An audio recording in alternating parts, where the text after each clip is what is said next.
नमस्कार, मुकाबला देख रहे हैं आप। मैं ताबिश हुसैन और मुकाबला में आज बात एक ऐसे मुद्दे की हम करेंगे जो काफ़ी फिक्र पैदा करता है लोगों के जहन में।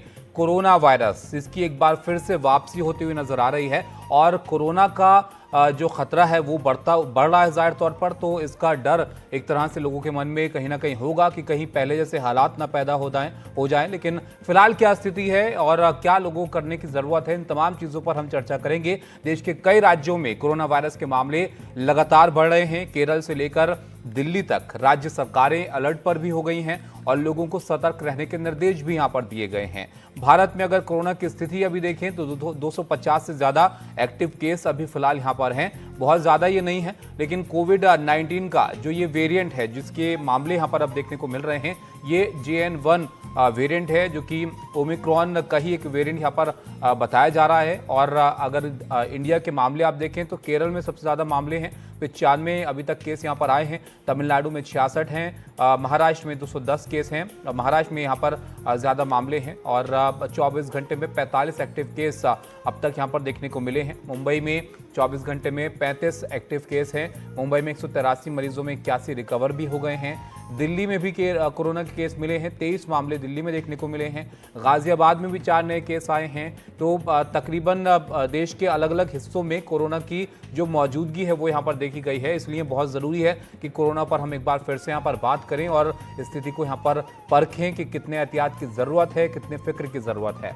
मुंबई में कोरोना मरीजों के लिए बड़े स्तर पर तैयारियां भी शुरू हो चुकी हैं। डॉक्टर गौतम भंसाली के मुताबिक फ्लू के 10 मरीजों में 2 मरीज कोरोना के निकल रहे हैं। लेकिन कोरोना का नया वेरिएंट सिर्फ कमजोर और गंभीर मरीजों पर ही भारी है। जो अब तक बातें यहाँ पर इस वेरिएंट को लेकर, इस कोरोना के फैलाव को लेकर सामने आई हैं।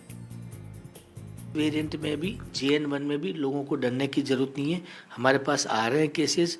हम लोग जब पेशेंट कंप्लेन लेके आ रहे हैं कि गले में खिंचखिंच हो रही है, रनिंग नोज हो रहा है, फीवर हो रहा है, हेडेक हो रहा है, तब चेक करवाते हैं तो इंसिडेंटल फाइंडिंग 10 में से 2 या 3 लोगों को मिलती है। बट ऐसा कंडीशन नहीं है कि मरीज को भर्ती करना पड़े या ऑक्सीजन पड़े या कोई स्ट्रॉन्ग मेडिसिन देने की जरूरत पड़े। जो हॉस्पिटल में अरेंजमेंट की जहाँ तक बात है, बेड हर हॉस्पिटल में अवेलेबल है। थर्ड बूस्टर डोज की बात, अभी मेरे पास फ़ोन काफ़ी मरीजों के आ रहे हैं, काफ़ी पेशेंट्स लोगों के आ रहे हैं। थोड़ा पैनिक मोड में भी लोग हैं। वो पूछ रहे हैं कि साहब अभी जैसे फ्लू शॉट हम लोग लेते हैं हर 9 महीने में, साल भर में, जो सीनियर सिटीजन टाइप के लोग हैं वो कहते हैं कि हम भी कोविड का एक बूस्टर डोज वगैरह ले लेते हैं, ले क्या।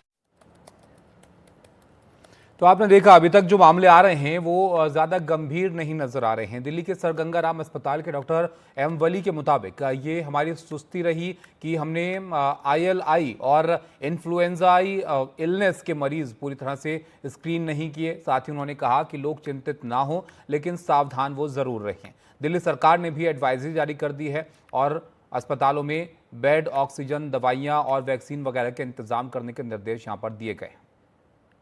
कोरोना का नया स्ट्रेन है वो क्या है, उस पर बातचीत करेंगे। हमारे साथ प्रोफेसर डॉक्टर M वली हैं जो गंगाराम हॉस्पिटल में सीनियर कंसल्टेंट हैं डिपार्टमेंट ऑफ मेडिसिन में। सीधा उनसे बातचीत करते हैं।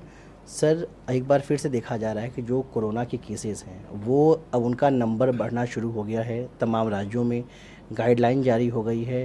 सर, ये जो केसेस हैं वो क्यों बढ़ रहे हैं? देखिए, बहुत बहुत शुक्रिया NDTV का जो जनता के सामने आप ये तथ्य रख रहे हैं। ये बहुत इम्पोर्टेंट रहे हैं तथ्य, और शायद बीच में हम लोगों की सुस्ती भी रही है कि हमने ILI के, इन्फ्लुएंजा लाइक इलनेस के पेशेंट्स को सबको पूरी तरह 100% स्क्रीन नहीं किया है। हमारे देश में इतनी बड़ी आबादी के मुकाबले में जो केसेस रिपोर्ट हो रहे हैं बिल्कुल इनफाइनाइट सिमल, बहुत स्मॉल तादाद में, लेकिन अलर्ट ज़रूरी है, सावधानी ज़रूरी है। और मैं इस स्टेटमेंट को भी नहीं दोहराता हूँ कि चिंता की कोई बात नहीं है, चिंता की बात है, इसीलिए तो सावधानी ज़रूरी है, एक बात। दूसरा ये कि कोविड के जो स्ट्रेन्स हैं वो वेरिएंट की शक्ल में ओमिक्रॉन तक हमने देखे हैं, और ओमिक्रॉन के बाद जो JN.1 वेरिएंट आया है इसको भी हम अब देख रहे हैं। तो बीच में क्या हुआ था, हमने सब केसेस की स्क्रीनिंग नहीं की थी कोविड के लिए, और एक फेज़ आके चला भी गया है जिसमें बहुत से लोगों को ज़ुकाम बुखार जैसी बीमारी हुई थी। और अब चूँकि मौसम गर्म हो गया है इसलिए चिंता की वाकई में कोई बात नहीं है। यहाँ मैं कह रहा हूँ मौसम विल हेल्प अस। आपने डॉक्टर वली को यहाँ पर देखा जो यहाँ पर जाहिर तौर पर कह रहे थे कि जो स्क्रीनिंग है उसकी ज़रूरत यहाँ पर थी, लेकिन अभी मामले बढ़ रहे हैं तो इसलिए अब इसको शायद यहाँ पर देखने की ज़रूरत है कि अगर आपको ज़ुकाम वगैरह हो रहा है तो आपको जांच यहाँ पर करा लेनी चाहिए। बहरहाल तैयारियों की अगर हम बात करें तो दिल्ली सरकार ने भी एडवाइजरी जारी कर दी है। अस्पतालों में बेड, ऑक्सीजन, दवाइयाँ वगैरह जो ज़रूरी इंतज़ाम हैं उन सबको देखा जा रहा है। वैक्सीन के इंतज़ाम भी करने के निर्देश दिए गए हैं। साथ ही ऑक्सीजन स्टॉक भी चेक करने और वेंटिलेटर जैसी मशीनें एक्टिव स्टेट में रखने के लिए कहा गया है। देश के कई और राज्यों में भी तैयारियां जो हैं वो की जा रही हैं कोरोना की स्थिति को देखते हुए। अब आपको बताते हैं मुकाबला में आज के सवाल के बारे में। तो आज का सवाल जो है वो ये कि कोविड फिर से पैर पसार रहा है, क्या इससे घबराने की जरूरत है? क्या इस बार कोरोना पहले से ज्यादा खतरनाक है? क्या जिन लोगों ने वैक्सीन ले रखी है उनको डरने की जरूरत है? कोरोना को लेकर हम कितने तैयार हैं? ये सवाल हैं आज के इस कोरोना की स्थिति को लेकर कि क्या चिंता करने की ज़रूरत है लोगों को, हमारी तैयारियां कैसी हैं, कोरोना का ये वेरिएंट कितना ख़तरनाक है और लोगों को यहाँ पर अब क्या एहतियात बरतने चाहिए। हमारे साथ मेहमान जुड़ रहे हैं इस पर चर्चा करने के लिए। डॉक्टर रणदीप गुलेरिया हमारे साथ हैं, पूर्व निदेशक हैं एम्स दिल्ली के। डॉक्टर अवी कुमार हमारे साथ जुड़ेंगे, वरिष्ठ सलाहकार हैं फोर्टिस के।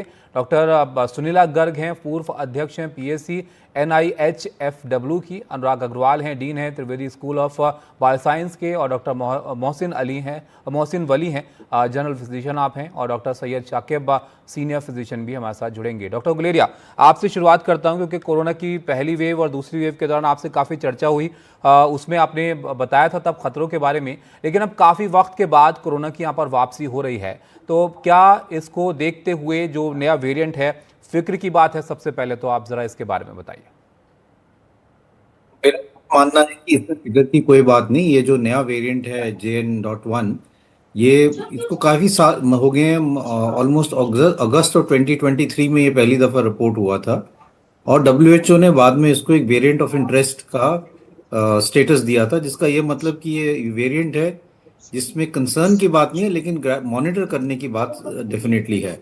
और अगर हम डेटा देखें WHO का जो पिछले 1 साल से इस वेरिएंट को मॉनिटर कर रहे हैं, तो इसमें केसेस जो हैं वो बढ़े हैं, लेकिन सिवियरिटी ऑफ इलनेस जो है वो उसमें इतना ज़्यादा बढ़ोतरी नहीं देखी गई है। ये बात सही है कि ये जो वेरिएंट है इसमें क्योंकि म्यूटेशन हुआ हुआ है इसकी स्पाइक प्रोटीन पे, तो इसमें दो चीज़ें देखी जाती हैं। एक तो इसमें इम्यून इवेजन जो है कि इम्यून सिस्टम को इवेड करके इन्फेक्शन करने की चांसेस इसमें ज़्यादा है, और ट्रांसमिसिबिलिटी एक व्यक्ति से दूसरे व्यक्ति में फैलने की चांसेस भी इस वायरस में थोड़ी सी चेंज म्यूटेशन के कारण ज़्यादा है। तो ये दो कारण जो हैं, इसके कारण अब ये जो वेरिएंट है ये दुनिया में डोमिनेंट वेरिएंट बन गया, मतलब ओमिक्रॉन के और वेरिएंट से ये ज़्यादा डोमिनेंट है। अच्छा डॉक्टर गुलेरिया, एक सवाल इसी को लेकर आपसे था, क्योंकि जो एक्सपर्ट्स हैं वो कहते हैं कि कोरोना को पूरी तरह से खत्म होना शायद पॉसिबल ना हो पाए, इसके वेरिएंट म्यूटेट करते रहते हैं, लेकिन ये बीच बीच में रुक रुक कर ऐसा क्यों होता है कि अचानक से फैलाव एकदम से बढ़ने लग जाता है? तो उसके दो कारण है। एक तो ये है कि जैसे जैसे हम अब जैसे पैंडेमिक का अगर हम समय देखें और अब का समय देखें तो सिचुएशन बहुत भिन्न है। अब हमारे जो जनरल ह्यूमैनिटी में या ह्यूमंस में इम्यूनिटी जो है काफी हद तक है, क्योंकि या तो हमें इन्फेक्शन हो चुका है या हमने वैक्सीन लगा ली है। तो इसके कारण अब जो केसेस हैं वो कम होते हैं। ये कई दफा ऐसा होता है कि इम्यूनिटी जैसे वेन करती है और वायरस थोड़ा चेंज करता है, तो जैसे मैंने कहा वो ज़्यादा इन्फेक्टिव हो जाता है म्यूटेशन के कारण। ये वायरस रेगुलरली म्यूटेट करेगा, लेकिन कई दफ़ा ऐसा म्यूटेशन होगा जिसमें थोड़ा स्पाइक ऑफ इन्फेक्शन बढ़ेगा और ट्रांसमिसिबिलिटी बढ़ेगी। वो हम देखते हैं फ्रॉम टाइम टू टाइम।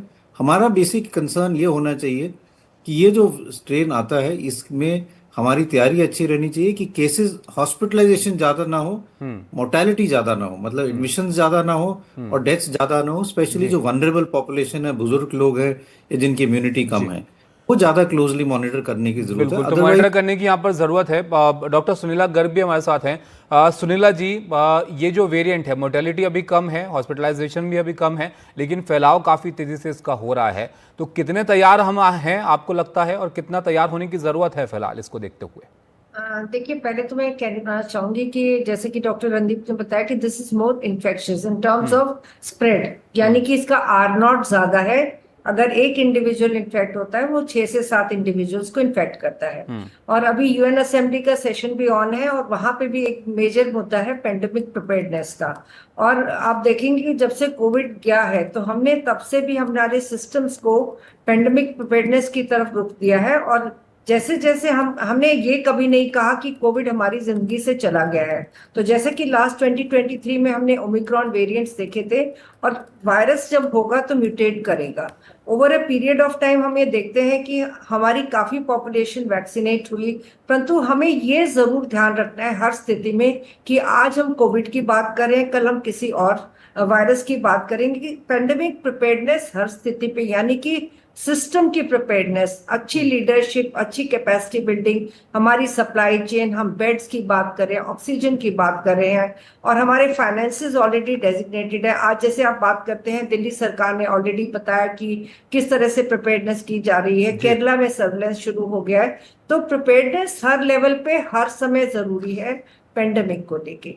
तो हम आज की तारीख में अच्छे से प्रिपेयर्ड हैं, और वायरस उतना ज्यादा वो नहीं है खतरनाक, परंतु सतर्क रहने की बहुत जरूरत है। बिल्कुल सतर्क रहने की जरूरत है, और तैयारियां भी, जैसे कि आपने जिक्र किया कि तमाम इंतजामों को यहाँ पर देखा जा रहा है कि अगर जरूरत पड़ जाए, ऐसे हालात यहाँ पर खुदा न खास्ता पैदा हो जाए, तो उसके लिए भी इंतजाम यहाँ पर होने चाहिए, और उसको देखा जा रहा है यहाँ पर। अनुराग अग्रवाल, आपके पास यहाँ पर मैं आता हूँ। ये जो वेरिएंट की हम यहाँ पर बात कर रहे हैं, कोरोना के वेरिएंट म्यूटेट होते हैं, ये एक्सपर्ट्स इस पर इसके बारे में जानकारी देते रहते हैं, लेकिन इस वेरिएंट को अगर हम देखें तो ये XEC वेरिएंट है ओमिक्रॉन का, जो थाईलैंड और चीन, हांगकांग, सिंगापुर जहां पर मामले बढ़े हैं वहां पर है, और भारत में JN.1 की बात यहां पर की जा रही है। क्या ये अलग अलग हैं? क्या हमें उनकी तरह मामले खतरा पैदा यहां पर हो सकता है कि एकदम से बहुत सारे केस आने लग जाए यहां पर, या यहां पर अलग स्थिति है? नहीं जी, स्थिति हर जगह एक ही है, जिसको हम शुरू में ओमिक्रॉन बोलते थे। ये JN.1, XBB सारे के सारे ओमिक्रॉन ही हैं। ये जो नाम हम बदलते हैं, थोड़े से म्यूटेशन आते हैं तो दिखाने के लिए कि एक पेड़ पे एक नई टहनी निकल आई है, हम उस टहनी को नया नाम दे देते हैं जीनोमिक सर्विलेंस के लिए। तो ये वही ओमिक्रॉन है एक तरह से, जो कई सालों से चल रहा है। इसमें क्योंकि म्यूटेशन आ गए तो जो एंटीबॉडी बनती हैं अब वो इतना अच्छा काम नहीं करती, लेकिन जो सेल वाली इम्यूनिटी होती है, जो सीवियर डिजीज के अगेंस्ट रुकती है, वो लगी रहती है। तो वक्त के साथ आदमियों में एंटीबॉडी गिरनी शुरू हो जाती है, वायरस में थोड़े म्यूटेशन आते हैं, ये इन्फेक्शन बढ़ जाते हैं। लेकिन एक चीज़ मैं आपसे ये कहना चाहूँगा कि एक और चीज़ हम लोग करते हैं, जैसे हम जीनोमिक सर्विलेंस कहते हैं, सुएज वाटर में। क्योंकि आदमी तो तब टेस्ट कराने जाएंगे, हमें केसेस का तब पता लगेगा जब लोग पहुंचेंगे टेस्टिंग के लिए। लेकिन सीवेज में आदमी अपने SARS-CoV-2 के RNA को पास करता है, और कम से कम 1-2 शहर, बेंगलोर, पुणे, बिल्कुल रेगुलर बेसिस पे सर्विलेंस कर रहे हैं। तो हम ये साफ देख सकते हैं कि ओमिक्रॉन सुएज वाटर में बेंगलोर में बढ़ना काफ़ी पहले शुरू हो गया था, कुछ हफ्ते पहले ही। वो दिखा रहा है कि केसेस हैं, और क्योंकि कोई सीवियर केस नहीं बढ़े, तो ये साफ दिखाता है कि ऐसी कोई चिंता वाली बात नहीं है कि हेल्थ सिस्टम्स के लिए। और डॉक्टर गर्ग ने जैसा कि बोला कि अगर बढ़ता भी है थोड़ा सा तो सिस्टम तैयार है। तो ओवरऑल मैं ये कहूँगा कि केसेस बढ़ने शुरू हो चुके थे सुएज वाटर को देखते हुए। सीवियर केसेस नहीं बढ़े बेंगलोर में, वो हमें काफ़ी निश्चिंत करना चाहिए। लेकिन सतर्कता इसलिए ज़रूरी होती है कि आज JN.1 है, कल कोई और म्यूटेशन हो जाए, कुछ और बदल जाए, इसलिए सतर्कता की जरूरत है। कोई घबराने की वैसे कोई बात नहीं। बिल्कुल घबराने की बात नहीं है फिलहाल अभी जो हालात यहाँ पर दिख रहे हैं, लेकिन डॉक्टर वली, इसकी मौजूदगी भारत में अब दिखने लगी है, कई शहरों में इसके मामले यहाँ पर आए हैं, तो क्या अभी यहाँ पर जांच की जरूरत है, उसको टेस्ट करने की जरूरत है, या इसको वैसे ही लेना चाहिए कि वेरिएंट तो आते रहेंगे, उसकी अभी गंभीरता ज़्यादा नहीं है, तो आप एहतियात यहाँ पर ज़रूर रखिए, या लोगों को टेस्ट वगैरह कराना शुरू कर देना चाहिए? बिल्कुल, इन्फ्लुएंजा लाइक इलनेस को सावधानी से ट्रीट करना है। और बहुत अच्छी बातें अभी 2 मैंने आपके प्रोग्राम से कंफर्म की, जो मेरी भी ऑब्जर्वेशन थी, कि जैसा कि बताया गया पिछले दिनों सेवेज वाटर में इसको पाया गया। तो आपको याद होगा 1.5 महीने से 1 महीने पहले काफ़ी लोगों को फ्लू लाइक इलनेस हुई थी, और वो सब घूम रहे थे, ट्रीट करा रहे थे अपने को, और उनमें से कुछ में एब्डोमिनल सिम्टम्स भी थे, काफ़ी लोगों को मैंने भी ट्रीट किया, बट उस समय हम इसका कोविड का टेस्ट नहीं करा रहे थे और सब ठीक हो रहे थे। अब जैसे जैसे हम टेस्ट कराएंगे वैसे वैसे नंबर्स भी बढ़ेंगे, इसमें कोई डरने की बात नहीं है। दूसरी बात, इतने बड़े 142 करोड़ लोगों के देश में ये नंबर्स बहुत इनफाइनाइट से मिले हैं, सूक्ष्म हैं। इसलिए भी ताबिश भाई इसमें कोई घबराने की बात नहीं लेकिन है। डॉक्टर वली फिक्र इस बात की होती है ना कि कोरोना ऐसी चीज है जो हमने देखा है कि एकदम से बहुत तेजी जी। से फैल सकता है, तो इसका वही खतरा भी मैं लगातार बना रहता है। अगला जी। पोर्शन वाक्य का यही बोलना चाह रहा था, लेकिन सावधानी बहुत जरूरी है। और मैं आज सुबह से इसको प्रमोट कर रहा हूँ, मास्क को, और इसको प्रमोट कर रहा हूँ, और सबसे रिक्वेस्ट कर रहा हूँ कि आप सीरियसली मास्क तो पहनिए। आप सारा तो डिस्कस कर रहे हो कोरोना कौन सा वेरिएंट, ये तो आता रहेगा जाता रहेगा। इसके साथ हमको अगर रहना है तो हमको बैरियर बना के रहना है, एक कवच बनाकर रहना है। और ये वेरिएंट्स एक्सपेक्टेड थे, क्योंकि हम लोग बार बार ये कह रहे थे कि नए वेरिएंट्स भी आएंगे। बीच में किसी वजह से इतनी ज़्यादा टेस्टिंग नहीं हुई, अब टेस्टिंग कर रहे हैं तो केसेस भी मिलेंगे। और होपफुली जो मेरी उम्मीद है कि ये वैसा ही खतरनाक वेरिएंट नहीं होगा जैसे कि हमने पहले तजर्बा किया है। उस वक्त 5 चीज़ें थी, हमारे डॉक्टर ट्रेन नहीं थे, हमको कोविड का इलाज पता नहीं था, हमारे पास टेस्टिंग किट्स नहीं थी, यहाँ तक के मास्क भी नहीं थे शुरू में, सैनिटाइजर कब कितना यूज करना है ये नहीं पता था, 2 मीटर वाली बात नहीं पता थी, इसका इलाज नहीं पता था। तो ये सब चीजें एक थी, ऑक्सीजन की शॉर्टेज हो गई थी, और ऑफ कोर्स वो जो फेज था उसमें बहुत ज्यादा मोर्टेलिटी थी। लेकिन अभी उसके बाद से जब से नए वेरिएंट्स आए हैं, जैसे डॉक्टर गुलेरिया ने बिल्कुल ठीक पॉइंट आउट किया कि अगस्त 2023 से ये वेरिएंट आइडेंटिफाई हो, तो मैं भी लिख के बैठा हुआ था ये कि ये बताने से लोगों की चिंता कम होगी। ये सब वेरिएंट्स हैं, दोनों या तीनों जिसकी हम इस शो में बात कर रहे हैं, एंड आई फुली एग्री। और सुनीला गर्ग जी ने तो बहुत ही अच्छी बात कह दी कि कोई भी वायरस आए हम सक्षम हैं उससे लड़ने के लिए। और हमारे अब पेशेंट्स को, दर्शकों को, सबको ज्ञान है। बिल्कुल सर, आप डॉक्टर के पास जाना है। जी बिल्कुल, इन बातों से जाहिर तौर पर थोड़ी संतुष्टि लोगों को होगी कि आपको बहुत ज्यादा फिक्र करने की जरूरत नहीं है, लेकिन जरूर एहतियात की तो जरूरत यहाँ पर होती है अगर किसी भी तरीके का खतरा हम महसूस यहाँ पर करते हैं। डॉक्टर सैयद शाकिर साहब, आपके पास भी यहाँ पर आऊंगा। आप जरा बताइए कि आपके आसपास आप कैसी स्थिति देख रहे हैं, क्योंकि इसके सिम्टम्स जो हैं वो बहुत ज्यादा सर्दी जुकाम से मिलते जुलते होते हैं। तो अगर आम लोगों की हम बात करें रोजमर्रा की जिंदगी में, तो शायद ये पहचानना भी मुश्किल है कि आपको सर्दी जुकाम या कोरोना जब तक आप टेस्ट ना करवाएं। एग्जैक्टली सर, अगर इसको इन जनरल देखें तो ये बिल्कुल इसी आम कोल्ड एंड कफ और कोल्ड के जो प्रेजेंटेशन होते हैं उसी जैसा है। लेकिन जब हम उसको प्रॉपरली टेस्ट करें और हमारे माइंड में ये होता है कि कोरोना स्प्रेड आउट हो रहा है, तो हम उसके टेस्ट कराते हैं, तो उसमें कहीं कहीं ये पकड़ में आता है। लेकिन अभी थैंकफुली ये कि बहुत ज्यादा ऐसे केसेस इन जनरल इधर नहीं मिल रहे हैं एनसीआर में। लेकिन अगर दूसरी जगह स्प्रेड आउट हो रहा है तो डेफिनेटली हमारा उसके प्रति जो है विजिलेंस और उसके जांच और उसके लिए तैयारी, ये सब जरूरी है। और उसमें जो बेसिक, जो सर ने, डॉक्टर गुलेरिया ने बताया, डॉक्टर वली ने बताया, मैडम ने बताया कि हमें सतर्क रहना और हमें अपनी सारी तैयारी रखना, और हमें मरीजों को भी उसी तरह उस पॉइंट को याद करते हुए ट्रीट करना, ये ज्यादा जरूरी है। जैसे अभी हमने मास्क बिल्कुल छोड़ रखा था हॉस्पिटलों में भी, और जो डिस्टेंस नहीं मेंटेन किया है, क्राउड प्लेसेस पर भी हमने ज्यादा कुछ अभी प्रिकॉशन नहीं लिया है। तो ये सारी चीजें लोग जब आपकी न्यूज के थ्रू जानने लगते हैं तो ये सब चीजें लोग अपनाते हैं। लेकिन क्या उसकी जरूरत है अभी यहाँ पर? ये भी एक सवाल है ना सर, कि अगर रिस्क का फैक्टर इतना ज्यादा नहीं है तो क्या बहुत ज्यादा लोगों को यहाँ पर, क्योंकि पैनिक ना कर जाएं लोग, ये भी बहुत जरूरी है। अगर वेरिएंट को लेकर इतना खतरा नहीं है तो आपको एहतियात तो बरतने चाहिए, लेकिन क्या आपको उस दौर में जाना चाहिए जहां पर हमने कोरोना की 2 वेव देखी है? डॉक्टर गुलेरिया, आपके पास वापस में यहाँ पर आऊंगा। कोरोना को लेकर जब भी यहाँ पर चर्चा होती है तो जाहिर तौर पर एक रिस्क तो होता है, क्योंकि जो चीजें हमने देखी हैं वो भुलाई नहीं जा सकती कोरोना की पिछली वेव्स में। इस वेरिएंट को लेकर ये कितना खतरनाक है ये भी आप जरा बताइएगा। और क्या कोरोना के साथ अब जीने की आदत हमें डाल लेनी चाहिए कि अब थोड़े थोड़े वक्त में आप देखते हैं वेरिएंट्स आते रहते हैं, अगर वो खतरनाक नहीं है, क्योंकि हम जांच करा ले रहे हैं तो इसलिए शायद हमको लग रहा है कि भाई कोरोना के साथ बहुत खतरनाक मेमोरीज हमारी रही हैं, तो वो खतरा ना पैदा हो जाए। तो क्या बहुत ज़्यादा पैनिक करने की ज़रूरत है, या आपको इस बात की आदत डाल लेनी चाहिए कि सर्दी जुकाम की तरह ये भी थोड़े थोड़े वक्त में होता रहेगा?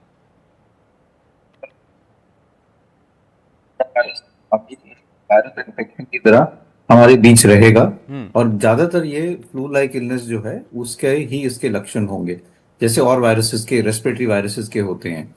हमें जो सतर्क रहना है कि इसमें सारी टाइप के सीवियर एक्यूट रेस्पिरेटरी इलनेस उस टाइप के ज़्यादा केसेस ना आए, जिसका ये मतलब कि जिनको सांस की तकलीफ हो रही है, ऑक्सीजन की कमी हो रही है, हॉस्पिटल में एडमिशन की जरूरत पड़ रही है, आईसीयू में एडमिशन की जरूरत पड़ रही है। तो सर्वेलेंस के दो पार्ट्स हैं। एक तो हुआ कि जनरल सर्वेलेंस की किस टाइप का वेरिएंट आ रहा है, चाहे वो हम वेस्ट वाटर में करें या पेशेंट की जांच करके देखें। दूसरा ये देखने के लिए कि ये जो नया वेरिएंट आया है ये कितनी सिवियर इलनेस कर रहा है, इससे कारण हॉस्पिटलाइजेशन जो हो रही है उसमें ज़्यादा एडमिशन्स तो नहीं हो रही, हॉस्पिटलाइजेशन में ज़्यादा सीवियर पेशेंट तो नहीं आ रहे, उसमें जो है पेशेंट जो हॉस्पिटलाइज हो रहे हैं उनकी भी जांच करना जरूरी है कि इनको किस वेरिएंट से अगर इन्फेक्शन है, कोविड से हो रही है या और किसी वायरस से हो रही है।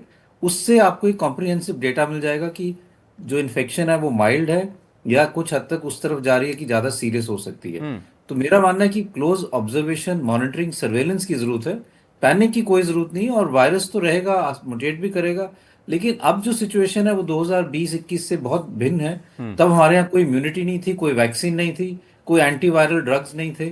तीनों चीजें हमारे पास है। हम इम्यूनिटी जनरल पॉपुलेशन में अच्छी है, अवेयरनेस ज़्यादा है, वैक्सीन लग चुकी है मेजॉरिटी ऑफ पॉपुलेशन को, और ड्रग्स भी हैं जो हम यूज़ कर सकते हैं एज एंटीवायरल ड्रग्स। तो इसलिए सिचुएशन इज मच बेटर, लेकिन surveillance and preparedness is always very important. बिल्कुल, सर्विलेंस बहुत ज़रूरी है। डॉक्टर सुनीला गर्ग, लेकिन एहतियात के तौर पर वैक्सीन्स भी हमने कोरोना के लिए, क्या आपको लगता है एक और डोज की यहाँ पर ज़रूरत है?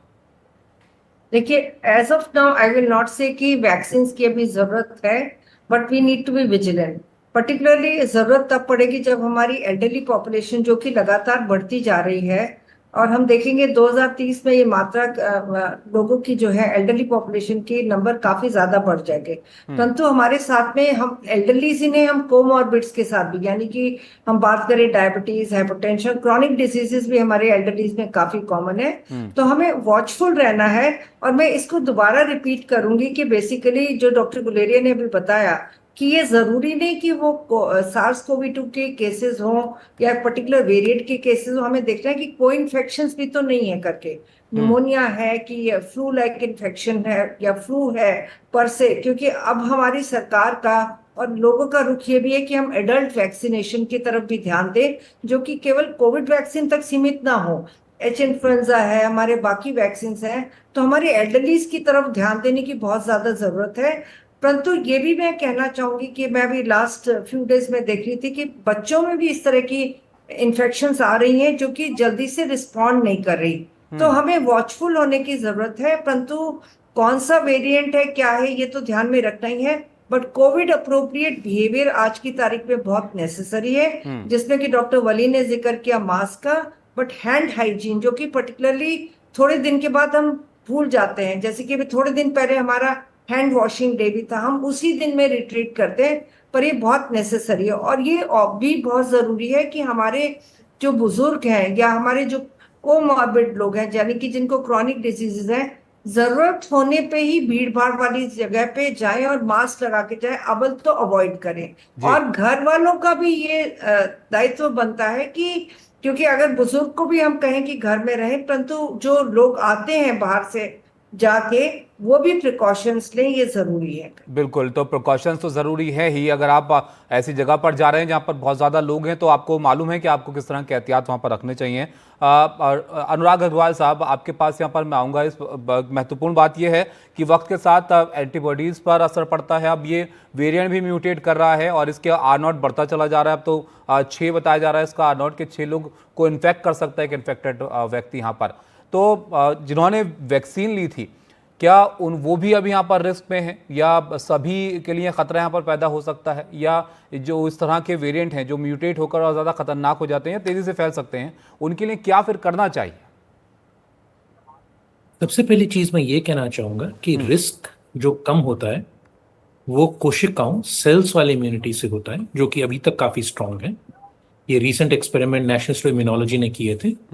रीसेंट सैंपल्स में इंडियंस में इम्यूनिटी काफी स्ट्रांग है। रही बात एंटीबॉडीज की, कुछ लोगों के लेवल तो इतने हाई है, क्योंकि अगर आप सीवेज सर्वेलेंस देखेंगे तो ये पहला स्पाइक नहीं है। जनवरी 2024 में भी एक स्पाइक आया था, बीच में छोटे आए थे, तो ये कई बार सर्कुलेट किया है और इंडिया में काफी इम्यूनिटी है। एक चीज मैं कहना चाहूंगा कि अगर वैक्सीन पुराने एंटीजन की ली जाए तो उससे कोई फायदा नहीं होता।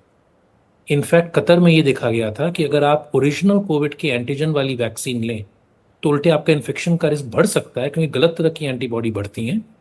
अगर वैक्सीन लेने की जरूरत पड़ी, जो कि मुझे नहीं लगता कि पड़ेगी, तो वो ओमिक्रॉन एंटीजन की वैक्सीन लेनी पड़ेगी। और इंडिया के पास हर तरह की टेक्नोलॉजी अब है, तो मुझे कोई मुश्किल नजर नहीं आती अगर हमें तो बहुत बुजुर्गों आपको को, आपको कैंसर लगता है कि पेशेंट्स। वैक्सीन के ऊपर भी हमें और काम करने की जरूरत है ताकि जो वेरिएंट्स के म्यूटेशंस हैं उनको कवर किया जा सके? देखिए, वैक्सीन पे तो हमेशा रिसर्च चलती रहनी चाहिए, क्योंकि हम एक डिजीज की बात नहीं कर रहे। आज हम कोविड की बात कर रहे हैं क्योंकि केसेस बढ़ गए, जैसा कि डॉक्टर गर्ग ने भी बोला था।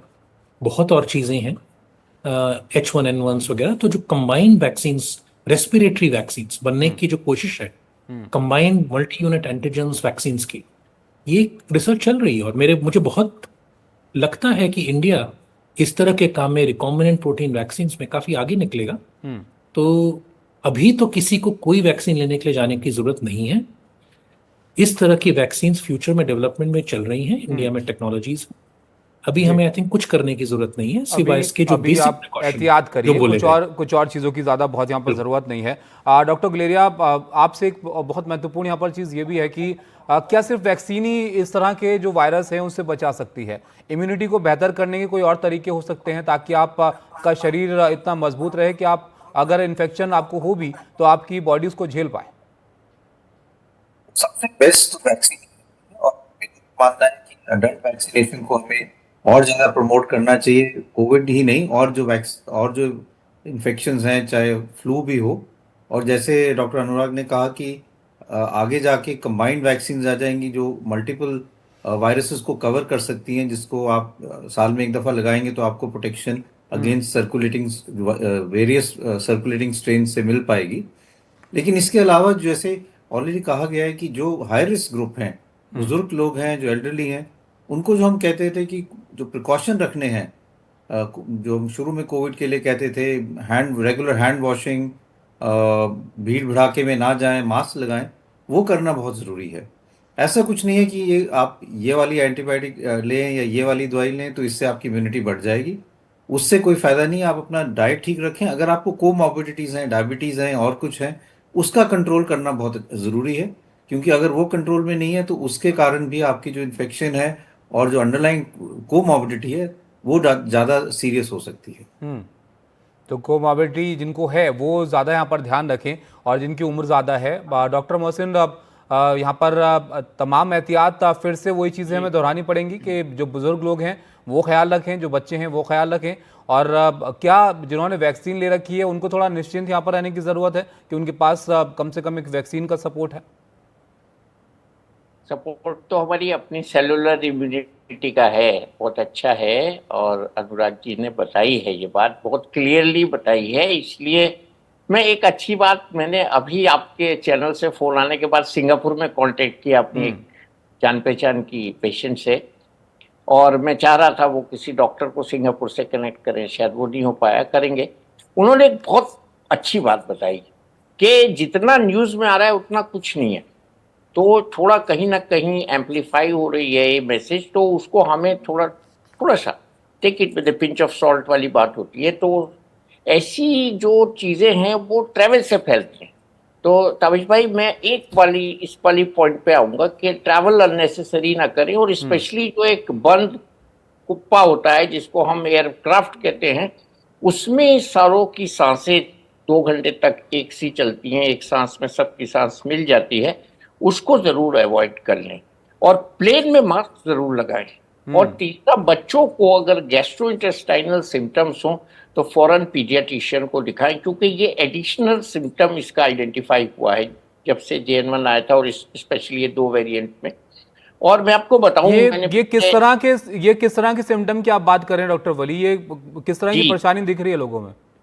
Gastrointestinal symptom is addition in this recent variants, और ये पेट में दर्द, लूज मोशन या उल्टी जैसा लगना, जिसको नौजिया कहते हैं, या उल्टी होना, ये आम दवाओं से अगर नहीं ठीक हो रहा है, that means it is belonging, this symptoms are belonging to the variant of the Omicron. इसके लिए हम लोगों को प्रिकॉशन रखना है, अच्छे से हिस्ट्री लेनी है पेशेंट की, और फीवर का मैग्नीट्यूड भी देखना है। और पिछले दिनों मैंने आपसे शेयर किया था, कुछ पेशेंट्स का मैंने कराया था कोरोना टेस्ट, तो वो उनमें से 3 लोग पॉजिटिव आए थे, और वो कैटेगरी के लोग थे जो अफोर्ड कर सकते थे उस वक्त टेस्ट, तो सबका नहीं कराया था, लेकिन सबको रिएश्योर किया था, क्योंकि 5-6 दिन से ज्यादा थ्रोट और फ्लू चल रहा था, और हमने वो फेज निकाल दिया है लकीली, और अब मौसम गर्म हो गया है, और जब बारिश होगी तो थोड़ा सा बढ़ता है इस तरह की इलनेस का खतरा। और निमोनिया वैक्सीन मैं बहुत ज्यादा लोगों से कह रहा हूँ, भैया वो भी लगवा लो, क्योंकि एसी चला के सोते हैं लोग, कभी कभी कपड़ा खुल जाता है, एक्सपोजर हो जाता है बैक का, और निमोनिया प्रोन हो जाते हैं। और तीसरी बात मैं कह रहा हूँ, सडनली आप एहतियात करिए कि ठंडी चीजें ज्यादा मत खाइए, थ्रोट से पकड़ते हैं वायरस, तो इसका भी परहेज करें और थोड़ा नॉर्मल लाइफ रखें। मैंने इस चीज से बहुत से लोगों के लंग्स को स्ट्रॉन्ग किया है, हंसने की बात नहीं है, बेस्ट एक्सरसाइज है लंग्स के लिए। अगर आप वो नहीं कर सकते तो आपने इम्यूनिटी का जिक्र किया था, इसलिए इसको ऐड कर रहा हूँ, अनुलोम विलोम प्राणायाम कीजिए। मैंने बहुत लोगों को इससे फायदा होते देखा है, खुद को भी देखा है। मेरा लंग फंक्शन बहुत खराब हो गया था 6 हफ्ते आईसीयू में रहने के बाद, जब मुझे कोविड हुआ था, और कल ही मैंने अपना पीएफटी कराया कि भाई मैं भी देख लूं, अपना इतनी बातचीत हो रही है, तो अब बहुत अच्छा मेरा लंग फंक्शन है। तो मैंने बिल्कुल एक्टिव एक्सरसाइज रहने की भी जरूरत है, यहाँ पर सक्रिय रहिए, एक्सरसाइज जी, वगैरह आप कीजिए बहुत ताकि जरूरी। जी हाँ, और अच्छा बिल्कुल सादा खाना, हाँ अच्छा सादा खाना, और ज्यादा कोल्ड ड्रिंक अवॉइड करना, मौसम के फल सलाद खाना, सादा खाना खाना, कम खाना, और अच्छी जो भी हम एक्सरसाइज कर सकें वो करना, और संयम से रहना, स्लीप बिल्कुल डॉक्टर एडिक्ट वली, ये रहना। बहुत काम की सलाह है जो आपने यहाँ पर दी लोगों को कि ये तमाम चीज़ों का ध्यान रखना बहुत ज़रूरी है। अनुराग अग्रवाल साहब, क्या वेरिएंट में कुछ अलग यहाँ पर है? जैसे डॉक्टर वली यहाँ पर जिक्र कर रहे थे, बहुत ज़्यादा वक्त तक का फ्लू रहना, या लंबा बुखार चलना, या पेट में किसी अलग तरह की परेशानियां, कुछ ऐसा है जो हम कोरोना के बारे में नहीं जानते हैं जो इस वेरिएंट में दिख रहा है? नहीं जी, ऐसा कुछ नहीं है। जो पेट की तकलीफें थी वो पिछले भी कुछ वेरिएंट्स में ओमिक्रॉन के बाद से चल रही हैं, तभी से हम शुरू से इसको सीवेज में सर्वेलेंस कर पा रहे हैं। आई थिंक कोई खास बदलाव नहीं आया है क्लिनिकल स्टैंड पॉइंट से। जो कुछ किया जा सकता है छोटा मोटा अपनी तरफ से वो सब लोग कह चुके हैं, और इसके सिवा कोई मेडिसिन साइड पे कुछ करने की अभी जरूरत नहीं है। और इससे ज्यादा मैं कुछ नहीं कहना चाहूंगा, और पक्का मैं बस ये कहना चाहूंगा कि जाके पुरानी वैक्सीन का एक्स्ट्रा शॉट मत लगवाइए, उससे कोई फायदा नहीं होगा। बिल्कुल पैनिक करने की जरूरत नहीं है। ये मत सोचिए कि अचानक से दोबारा से आपदा आ गई है तो हम क्या कर सकते हैं। अभी आप सिर्फ आराम से एहतियात बरतिए, और तमाम जो एक्सपर्ट्स हैं उनको यहाँ पर ध्यान से सुनिए कि आपको क्या करना चाहिए, क्या स्थिति फिलहाल यहाँ पर है। डॉक्टर अवी कुमार भी हमारे साथ जुड़े हैं। डॉक्टर अवी, कोरोना कैसा असर करता है ह्यूमन बॉडी पर, ये भी जरा आप बताइए, और क्या ये जो नया वेरिएंट है इससे बहुत ज़्यादा चिंता की हमें ज़रूरत है? किस तरह से लोगों को अपने आप को एक्टिव रखना चाहिए या एहतियात बरतने चाहिए? देखिए, हमने पहले भी देखा है कि कोरोना एक वायरल इन्फेक्शन है, उससे आपकी इम्यूनिटी में थोड़े चेंजेस आते हैं, जिससे सेकेंडरी इन्फेक्शंस होने का रिस्क रहता है। बट जो अभी जो स्ट्रेन चल रहा है ओमिक्रॉन का, जो वेरिएंट है, बहुत ही mild viral flu like illnesses के जैसे सिम्टम्स आ रहे हैं, पेशेंट्स बहुत ही घर पे ही आराम से ठीक हो जा रहे हैं। तो उसमें ऐसा कोई बड़ी घबराहट की या बड़ी चिंता का कोई ऐसा विषय नहीं है। बस यही है कि सावधानी जरूर बरतनी है। अगर आपको बुखार आ रहा है तो अपने डॉक्टर से संपर्क कर लीजिए, दवाई ले लीजिए। जैसे हमने पहले कोरोना को हराया है कि भाई आपको टेस्टिंग करके, कॉन्टैक्ट ट्रेसिंग करके और जीनोमिक सीक्वेंसिंग करके, उसी तरह ही हम इस बार भी आराम से और बिना चिंता के इस कोविड की जो राइजिंग ट्रेंड हो रहा है उसको हम थाम सकते हैं। जी डॉक्टर गुलेरिया, आपने तो बहुत नज़दीक से कोरोना की स्थिति को देखा है, जो कोरोना की वेव यहाँ पर रही हैं।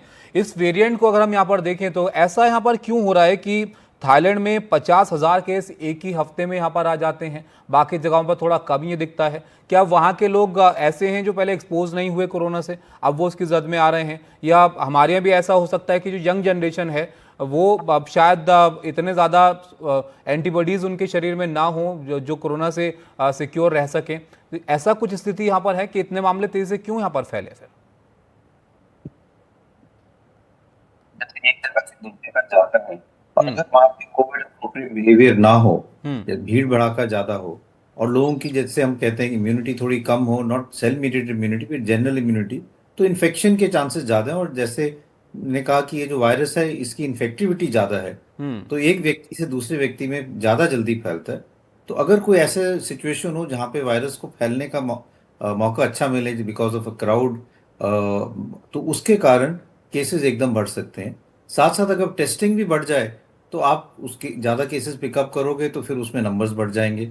हमारे देश में टेस्टिंग काफ़ी टाइम से कम हो गई थी, इसलिए केसेस कई नहीं पिकअप हुए। अगर हम अपनी टेस्टिंग एग्रेसिवली करें जैसे हम शुरू में कर रहे थे तो हो सकता है कि ज़्यादा केसेस हों, क्योंकि जैसे हम कह रहे हैं कि ये वायरस जो है ये नया नहीं है, काफ़ी टाइम से सर्कुलेट कर रहा है। और जहाँ जहाँ पे इसके केसेस बढ़ते हैं तो जहाँ टेस्टिंग बड़ी ज़्यादा हो जाती है तो आप केसेस भी ज़्यादा पिकअप करने बिल्कुल लगते यही हैं। सवाल मैं आपसे पूछना चाह रहा था, कहीं ऐसा तो नहीं है कि आसपास हमारे ये वायरस एग्जिस्ट करता है लेकिन हम टेस्ट कर ले रहे हैं तो लोगों में ये आ जा रहा है कि चलिए कोरोना है तो खतरा हो सकता है इससे। यही यही बात है कि अगर हम टेस्ट करेंगे तो और माइल्ड लोगों को करेंगे तो ज़्यादा केसेस पिकअप करेंगे। और फ्लू लाइक इलनेस कई लोगों को होती है, जुकाम नज़ला खांसी हुई, उन्होंने ज़्यादा उसका ट्रीटमेंट नहीं किया, अपने आप ठीक हो गए, घर में और लोगों को भी होगी, उससे आराम हो गया। तो अब टेस्ट किया होता तो शायद वो माइल्ड कोविड ही होता। और इसलिए अगर आप जनरल पॉपुलेशन में देखो तो एंटीबॉडीज अभी भी काफ़ी लोगों में अच्छी है, क्योंकि उनको माइल्ड इन्फेक्शन कई दफ़ा हो चुका है। और इसलिए जो हर्ड इम्यूनिटी है, जो लोगों में इम्यूनिटी है, वो इस अभी काफ़ी अच्छी है।